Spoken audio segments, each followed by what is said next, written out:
So our first lesson is from the Old Testament, is from the prophet Isaiah, chapter 60, verses 1 through 6. And this became associated with the story of the Magi because of the gifts at the end, where it mentions gold and frankincense, which are the same gifts that the Magi bring. Arise, shine, for your light has come, and the glory of the Lord has risen upon you. For darkness shall cover the earth, and thick darkness the peoples. But the Lord will arise upon you, and his glory will appear over you. Nations shall come to your light, and kings to the brightness of your dawn. Lift up your eyes and look around. They all gather together, they come to you. Your sons shall come from far away, and your daughters shall be carried on their nurses' arms. Then you shall see and be radiant. Your heart shall thrill and rejoice. Because the abundance of the sea shall be brought to you, the wealth of nations shall come to you.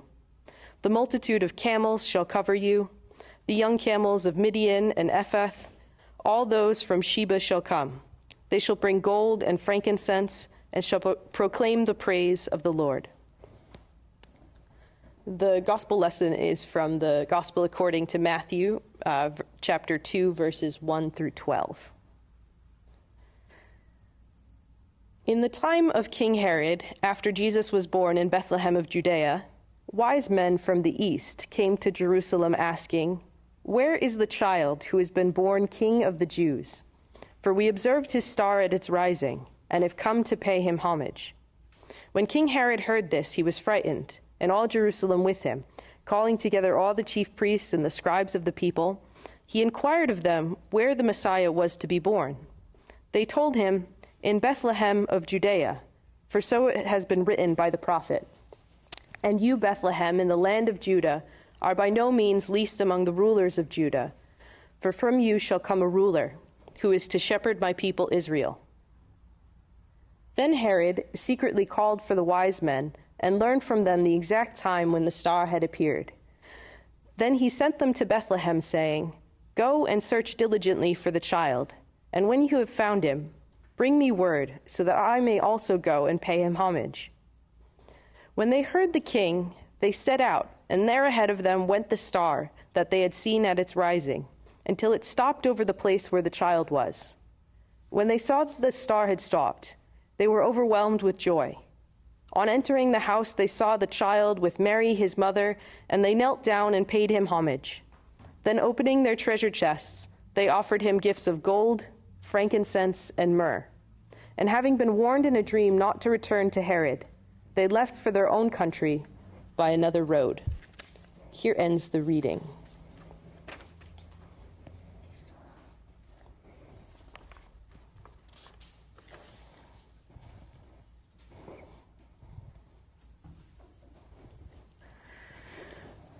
One of my favorite SNL sketches is called St. Joseph's Christmas Mass Spectacular. And as the title hints, it's a parody of a Christmas Mass. And the sketch came out when I was in seminary, and my classmates and I have extensively studied the video, and we've determined it was actually filmed in an Episcopal church based on a quick glimpse of the Episcopal hymnal supplement, and you can see kind of part of the Episcopal church flag in the background of one shot. So the sketch is an over-the-top ad for the upcoming Christmas Day Mass, and it goes through and highlights the various things that are part of church, from teens who don't want to be there to parents who very much do. And my favorite part is where the narrator says, "Looking for more fun? Check out the sermon, where you'll hear the softest pastor joke followed by the softest parishioner laugh."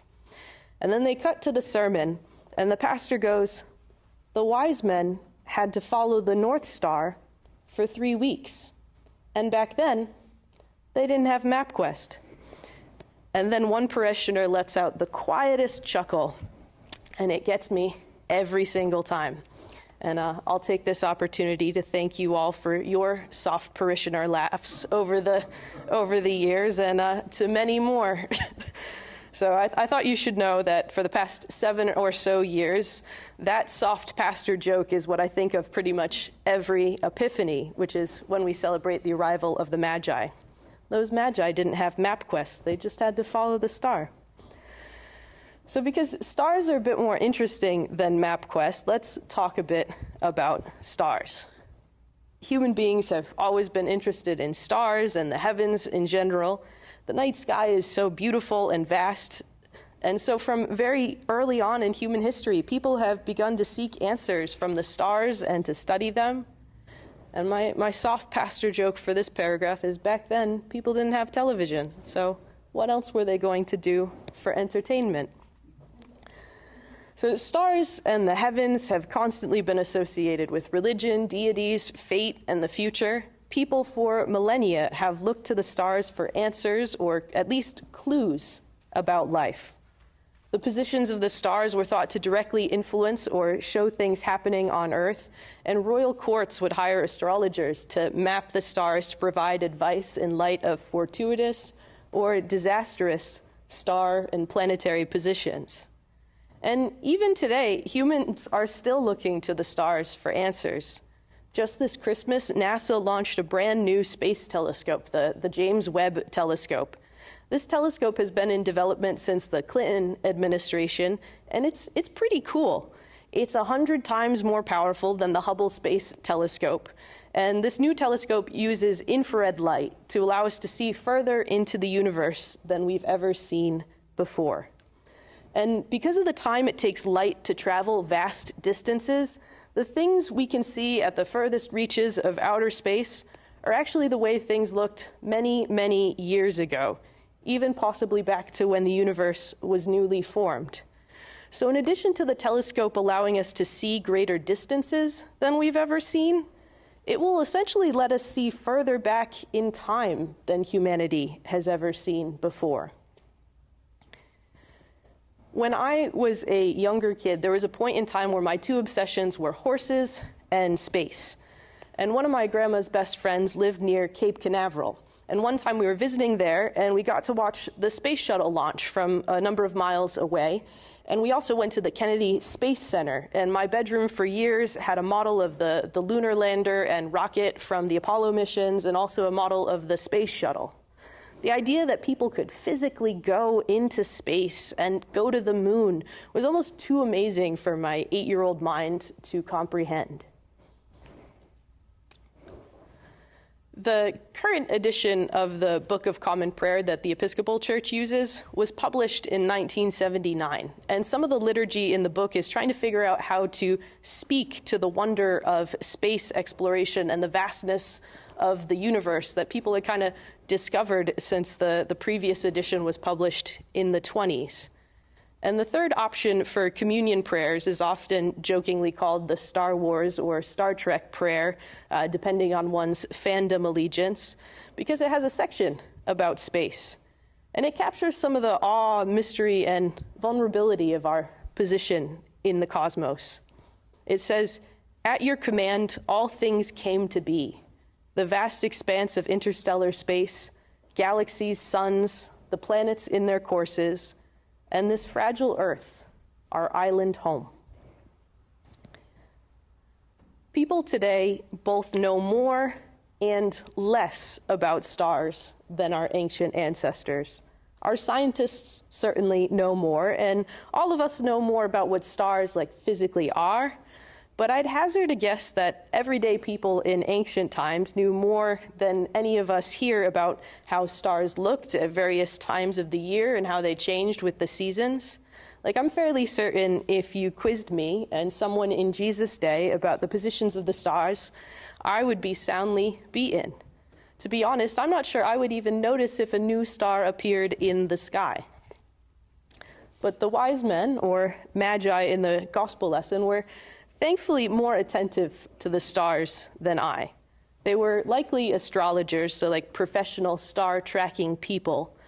And they, like most people in this time period, would have looked to the stars to signal grand events and important births. And many Jews were anticipating some cosmic sign at the birth of the Messiah to go with the prophecy of a star out of Jacob. And our gospel lesson starts out with the wise men arriving in Jerusalem because they had seen the star rising for Jesus' birth, and they'd seen the star stop over the city. Now, there are all sorts of theories about what sort of astrological phenomenon the Magi might have seen to guide them from the east to Bethlehem. And scholars for centuries have studied the positions of the stars and the window of time when Jesus would have been born as proof, to find proof or a sign of what the Magi might have seen. But the difficult thing is the star Matthew describes seems to do more than just show up. It behaves rather odd. It seems to move, stop, start moving again, and then hang over Bethlehem. So all sorts of things have been proposed, from supernovas to planetary conjunctions and comets. All of those are possibilities that have been suggested. And each one of those has various aspects that fit and some that don't. In the end, precisely what the Star of Bethlehem was is less important than the fact that whatever it was gave the Magi enough interest, inspiration, and guidance to seek and find Jesus. Epiphany, that's the church feast we're celebrating today, it recognizes the Magi arriving at the Nativity because they're the first Gentile or non-Jewish people to learn about the birth of the Messiah, which foreshadows Jesus' expansion of God's covenant promises of salvation from just Jews to both Gentiles and Jews. Now, there's an Epiphany hymn I quite like called "I Want to Walk as a Child of the Light," and I think I've had us sing it once or twice, but it wasn't a hymn you guys knew, so it was a little bit of a rough ride. You'll notice we're singing something more familiar this Sunday. But the hymn's first verse has a part that says, "God set the stars to give light to the world. The star of my life is Jesus." So the wise men were led to Jesus by the light of a star, and then Jesus has become the guiding star for us Christians through his life, teachings, death, and resurrection. Now, the word disaster literally means ill or bad starred, ill-fated. And you can massage the etymology a bit more and get to disaster meaning that one is without a star, that a star is missing, that it can't be seen. So if a star is your main navigation tool, being unable to see the stars is a huge problem, a disaster, if you will. And sometimes we might experience disasters in this bad or without star sense when we've gotten sidetracked from things that matter. We might have chosen to follow the wrong star, put our trust in the wrong things. And sometimes when we get off track, it can take a long journey once we realize our mistake to get going the right way. And then there's some people who always seem to be putting the wrong star at the center of their lives. King Herod in this lesson and in other recorded history definitely wasn't following the right star. Before Jesus' birth, Herod had spent his life climbing the political ladder and killing and kidnapping anyone who stood in his way, including his own kids. I think it was Emperor Augustus said it was safer to be one of Herod's pigs than to be one of his sons. So the star of Herod's life was his own power and gain. And that meant he was always fearful because power is a temporary thing. The star rising indicating Jesus' birth was a threat to Herod's power, and he didn't care how many people he had to hurt to keep power. He caused disaster for countless people by putting the wrong star as his guiding light. The Magi provide a good counter to Herod because when they saw the star rising, their reaction was curiosity and wonder rather than fear. They followed the star. They even stopped and asked for directions and more information. And with that help and some determination, they found Christ, the star of our lives.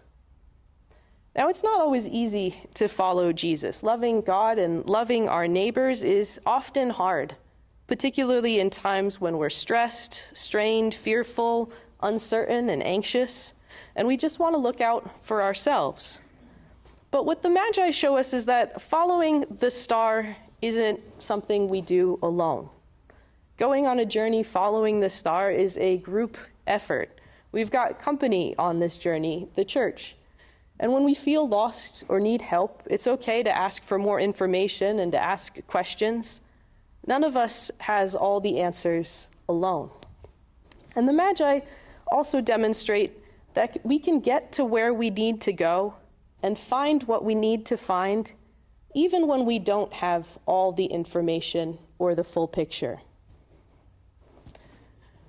When I was in seminary, I worked for the school library at the circulation desk, and one day, in the thick of the stress of finals season, I was checking in a book, and a piece of paper fell out of it. And the paper had a prayer handwritten on it. And it was a really good prayer, so I did a search, because I was at the library, and I found out it was a prayer by Thomas Merton. And I think that prayer speaks to the journey of faith in following the star of Christ. And it also speaks to this general uncertainty as we begin what seems to be another year of pandemic. Merton writes, "My Lord God, I have no idea where I'm going. I do not see the road ahead of me. I cannot know for certain where it will end, nor do I really know myself. And the fact that I think I'm following your will does not mean that I'm actually doing so. But I believe the desire to please you does, in fact, please you. And I hope that I have that desire in all that I'm doing. I hope that I will never do anything apart from that desire. And I know that if I do this, you will lead me by the right road, though I may know nothing about it. Therefore, I will trust you always, though I may seem to be lost and in the shadow of death. I will not fear, for you are ever with me, and you will never leave me to face my perils alone." Amen.